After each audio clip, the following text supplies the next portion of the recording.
Hi, in this video, we're going to see a detailed outline of the course entitled Audiovisual Translation on edX. But before we start, I would like to reintroduce myself. I'm Dr. Wissam Ben Yahya, a full-time teacher of translation at Blida 2 University in Algeria. As you can see, this course is destined to Master's 2 Translation student in the English department. The duration of this course is going to be for about 14 weeks, and by the end of this course, the evaluation is going to be in a form of a submission of a project. For further information, do not hesitate to contact me on the email that I provided below. As part of the general objectives, by the end of this course, the student will be capable of knowing what audiovisual translation is. He or she is going to be capable of understanding the different characteristics of AVT, and also students will have the ability to differentiate between the translational strategies used in audiovisual translation.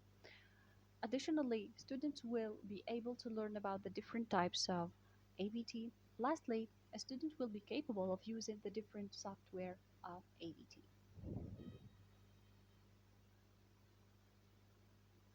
To take this course, students must have, let's say, certain prerequisites.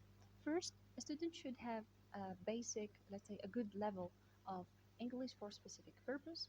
Also, a student should have a basic information and communication technology skills. Um, a student should also have access to the internet. And lastly, a student is required to have some basic editing skills. To test these prerequisites, a test is available on the distance learning platform.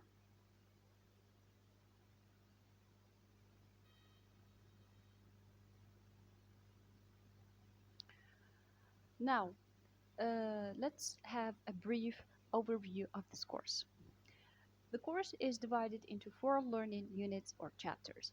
Each learning unit is treated through pedagogical sequences, allowing the assimilation of the concepts provided on AVT.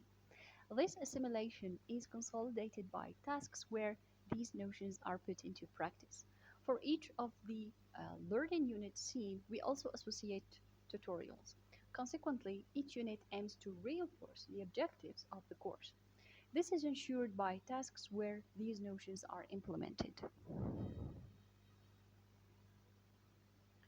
More specifically, Chapter 1 gives a definition of audiovisual translation and its characteristics. Chapter 2, which entails the basic conceptualization and characteristics of AVT. In this part, we see two different criteria on audiovisual translation that are presented with learning activities that allow you to assimilate these concepts.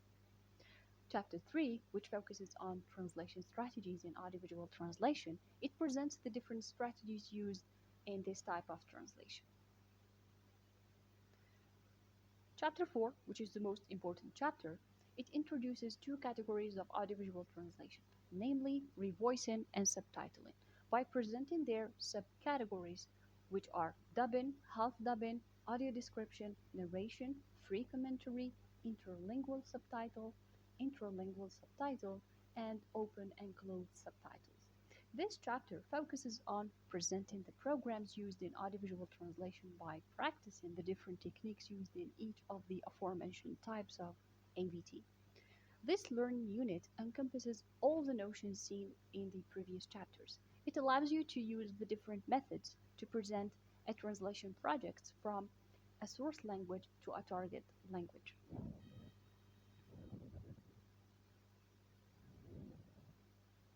As you can see, all of the learning units consist of a course reminders and self-assessment activity.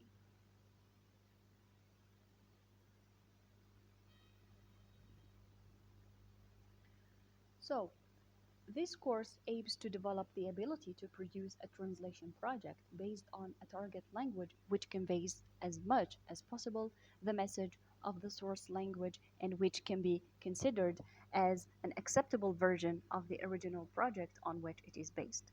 The skills this the skills this ability requires and which this course seeks to develop are a careful analysis of the source messages, a correct translation that respects both cultures, and also a correct use of translation software and tools, all of which can be developed throughout this course.